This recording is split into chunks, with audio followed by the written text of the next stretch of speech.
Good morning. Welcome to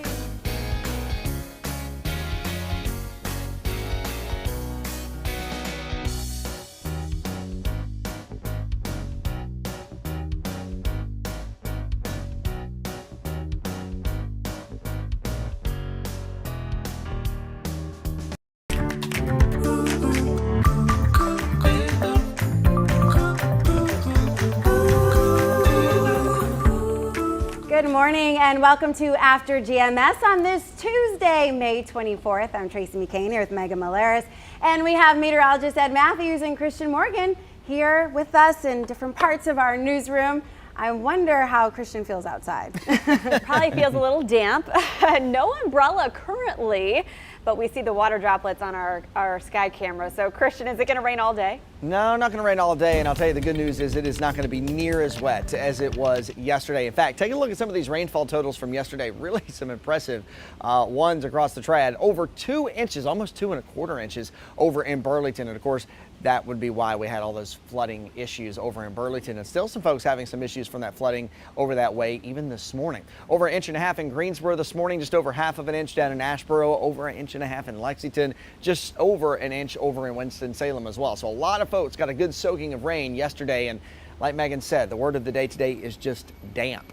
Take a live look over out at UNC Greensboro this morning. You see that water on our sky camera there, and there's not really too much rain falling, but I will tell you the radar is doing a bad job sampling this rain this morning because most of this is really, really light or a bit of a mist, and also the rain is very low to the ground. So the radar being a little higher up is actually missing a lot of this rain that's falling in places like right here at News 2. It's very, very light, but it's enough where you're probably going to want an umbrella as you step outside today. Of course, no big weather systems really impacting us today. It's just that big low pressure moving away from us and also a stalled out front across the Carolinas. There's another wave of low pressure down in the Gulf that will head our way with a cold front later this week. So we have high pressure to the north trying to give us cooler air, which it is. We have a high pressure to the south trying to give us warmer air that's not really winning out. So these two systems are battling it out, which is why we have that cold front and that stationary front stalled out across the Carolinas. As we go into your Thursday and Friday, though, this next system will head our way, and this will be a cold front, and it does look like it will bring us some scattered showers and possibly some thunderstorms for Thursday evening and into your Friday. After that, I think we're going to dry things out for Memorial Day weekend. Take a look at the temperature map today, too, because this is really the big story for today. Notice we're in the upper 50s right now across the triad. 58 Greensboro, 58 Winston-Salem, 56 up in Reidsville. But notice what's happening to our south and to our east. 68 in Asheboro, 68 in Troy, 67 Siler City, 65 in Burlington, and 70s along the coast, 70s to our south. Yes, if you've lived in North Carolina long enough, you know what's happening. It's that Appalachian wedge or that cool air wedge setup that happens all the time around here. We're going to stick it out in the low mid 60s today. Meanwhile, our neighbors to the east in Raleigh likely get up into the mid 70s. Even our folks up in the mountains are likely going to be warmer than we are here in the triad today. And then just to our south, it's just going to be downright hot. Mid upper 80s in South Carolina and in Georgia, close to 90 for some of those folks as well. So here's the plan for today. The best chance to get an isolated shower or some sprinkles like we're getting now, really up until about lunchtime. And then as we head into the afternoon, expect us just to stay mostly cloudy. Not going to rule out a few sprinkles, but I think most of us will stay dry for the afternoon. But it's a great day of weather and a cool day of weather as we stay in the 60s. Overnight, we keep our clouds around, just run that low chance of an isolated shower or sprinkle as we drop back into the mid and upper 50s. There's your second system on the way for Thursday and Friday. By then, we'll be a little warmer in the upper 70s to near 80. And then we dry it out just in time for Memorial Day weekend with 80s on the way for Saturday, Sunday, and Memorial Day Monday too. All right, bros out there, today is for you. Our brothers, of course, we love them so much. Our protectors, our built-in best friends. And today we're celebrating them because it is National Brothers Day. So earlier on the Good Morning Show, we asked you to shout out your brother, or if you are the brother, tell us something about your relationship. Carol says this is her brother, Anthony Hines. He has always been her fiercest protector. Happy National Brothers Day. Graham said his brothers are his best friends. Oldest brother survived an epileptic seizure 2 years ago, and he is his hero. Robin sent in a picture of her brother Willie. She says, we were separated when I was 5 months old when I was placed in foster care, but he is my protector and lets every guy know it too. That's awesome. I know Robin very well. I'm glad she sent in that picture. We have Lavonda here with her brother James. She said, we are miles and miles apart, but when we see each other, we do nothing but laugh, smile, and reflect. I love those smiles. It's awesome. Another viewer said, the best little big brothers a girl could ask for.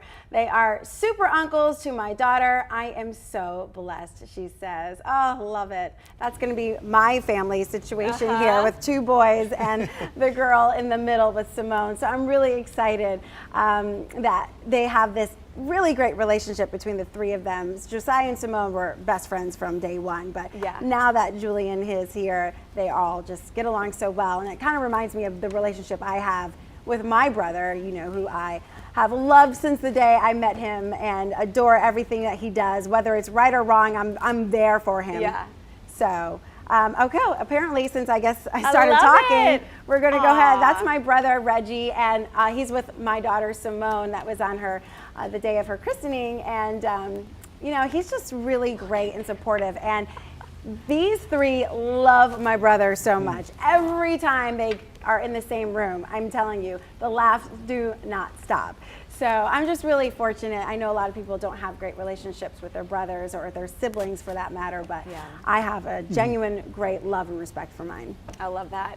So my brothers, my kids think they're the best things too. They are awesome uncles. My 2 younger brothers who are bigger, that one viewer put it so well, you know, they are somehow taller than us girls usually. This is my son, Christian, celebrating his first National Brothers Day, having become a big brother this year to his little sister Elizabeth, and he is so adoring to her. I mean, just brings out so much joy, and it's been awesome to see their bond develop, and I hope that they're as close as I was with my brothers growing up.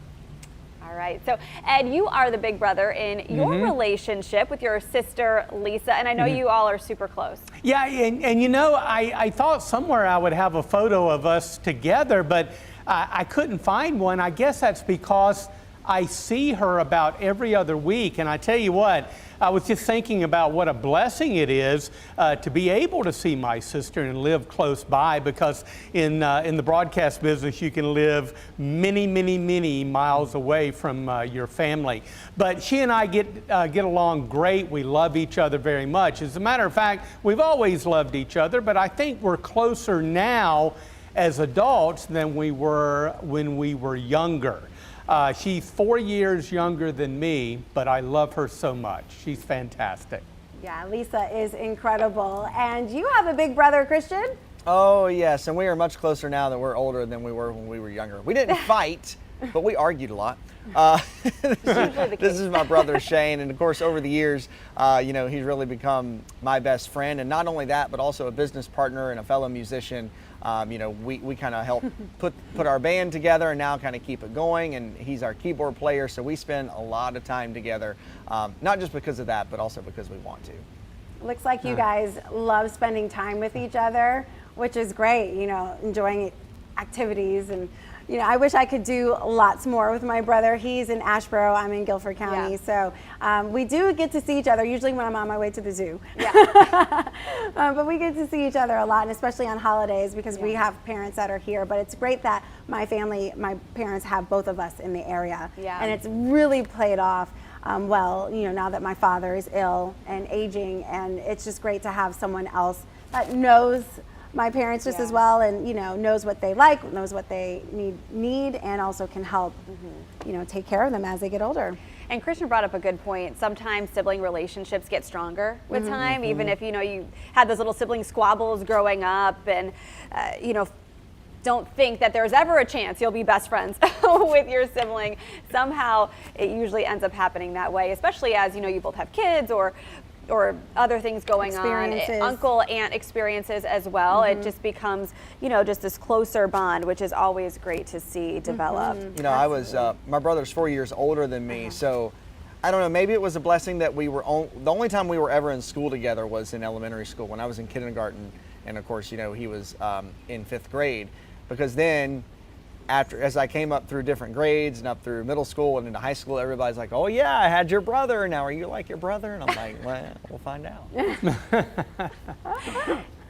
It's funny. Yeah. So real quick though, I mean, I know we said in the beginning that there are protectors, but I always felt like I protected him.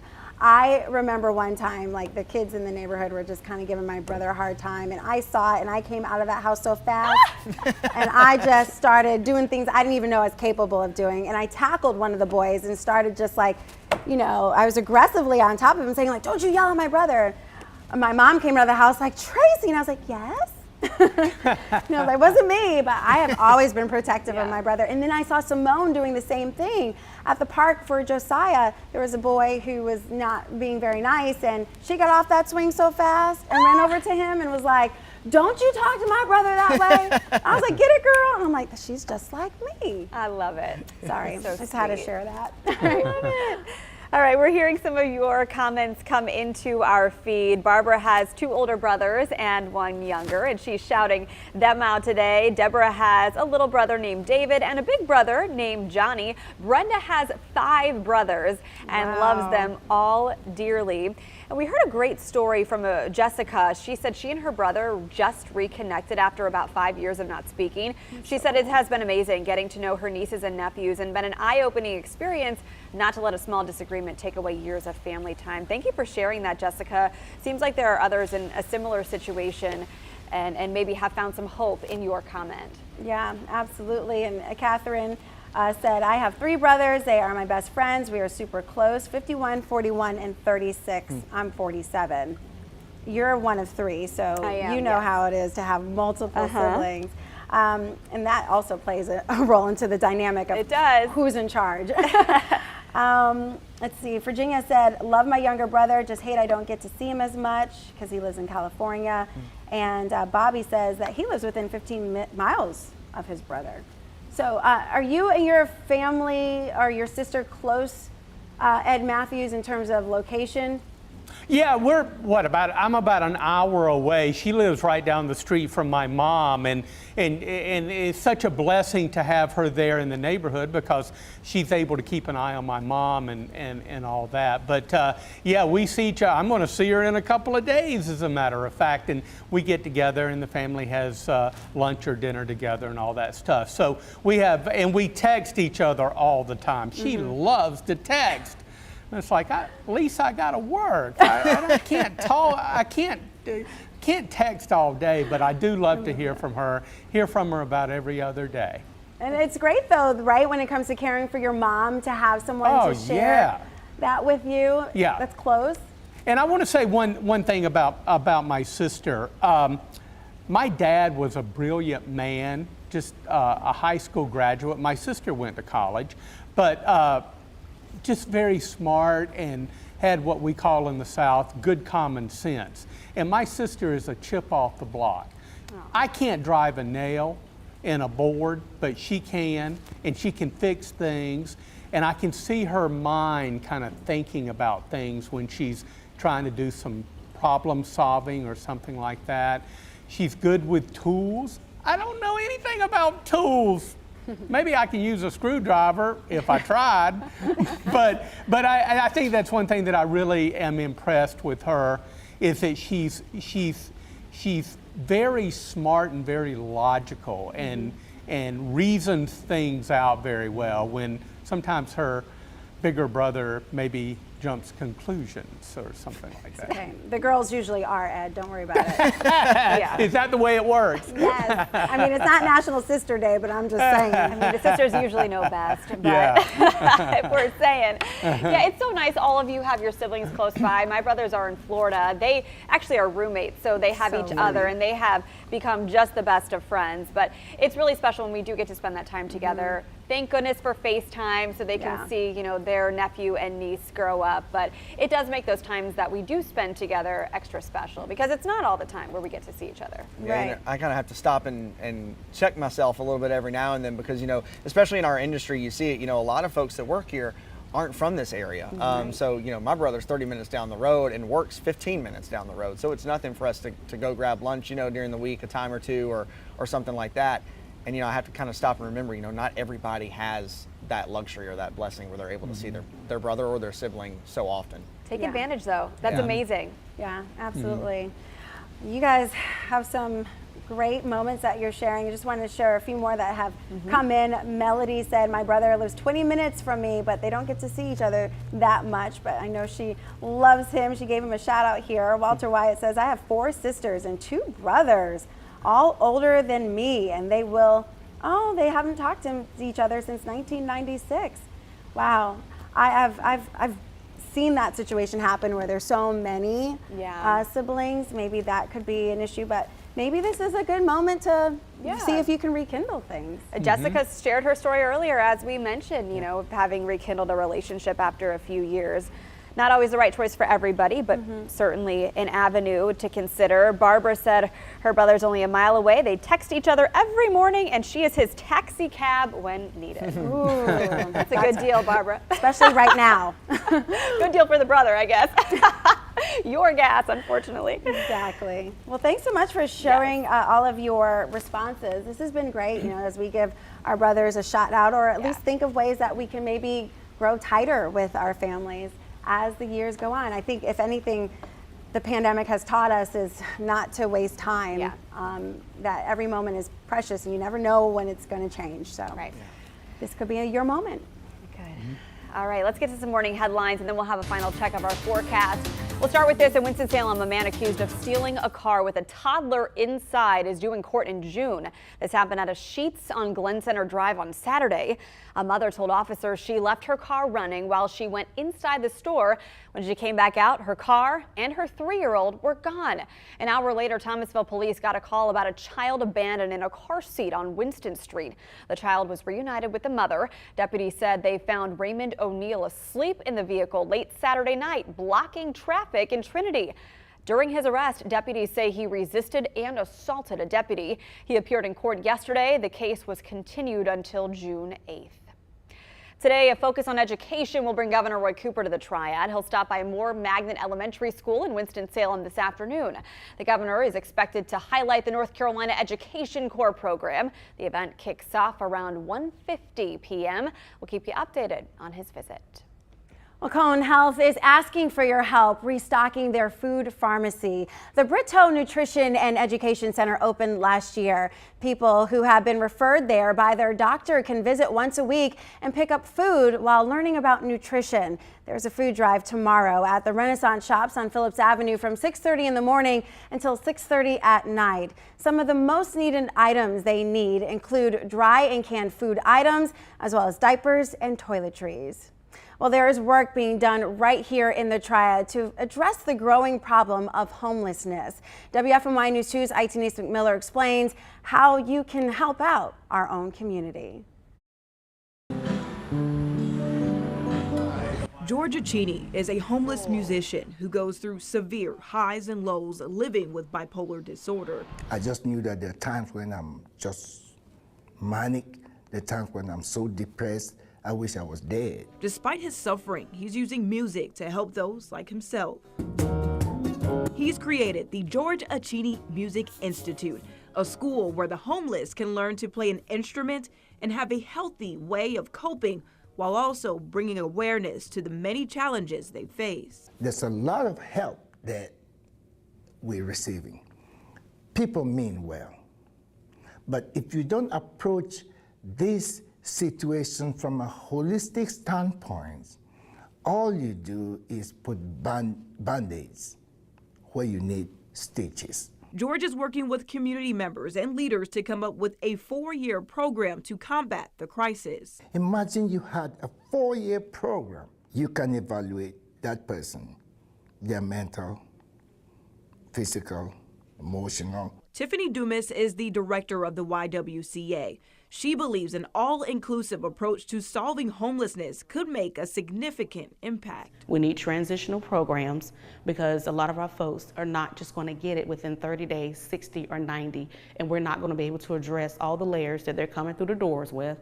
The YWCA's emergency family shelter has enough beds for 8 families, but right now a lack of resources and a roofing issue has forced them to shut down 4 rooms. It was up to we had, I believe, 42 families on our waiting list. The number, it varies every day. Guilford County, a population of more than 530,000 people, has 3 other family shelters. Partly due to COVID, combined, they have about 50 beds for the entire county, and all currently have wait lists. On any given day, there's more than 425 people experiencing homelessness in the county. Some are in emergency shelters or transitional housing, but 83 of them are living on the streets. That's up more than a dozen from 2021. What are the conditions in which they're having to wait? Are they in their car? Are they couch surfing? To make a significant impact on homelessness, it takes a group effort. It has been a day. Pamela Palmer spends her days in Zoom meetings connecting with agencies as the board chair of the Guilford County Continuum of Care to come up with solutions for the homeless. They are a group of organizations who recently secured federal funds to conduct a homelessness gap assessment. And even once the gaps are identified, Pam says some will still fall through the cracks. Do I think homelessness will go away? No, I don't think homelessness will go away. Do I think we can engage in supporting individuals that are homeless in a way where the community continues to grow and thrive? Sure.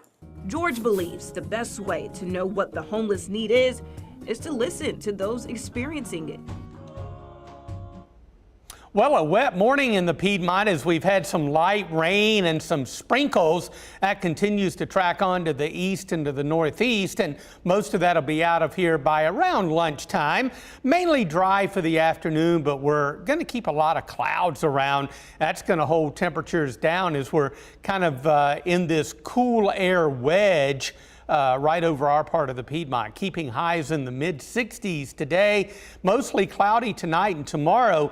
Little in the way of measurable rain. There could be a stray or isolated shower or sprinkle, but we're kind of moving into a short period where we're going to see really not much in the way of rain and more clouds than anything else. Now, a cold front will approach by later Thursday and move through the area late Friday and Friday night.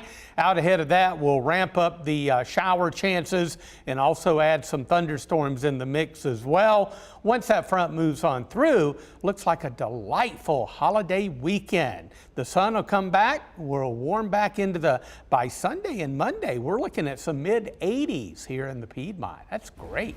Yeah, average will feel nice.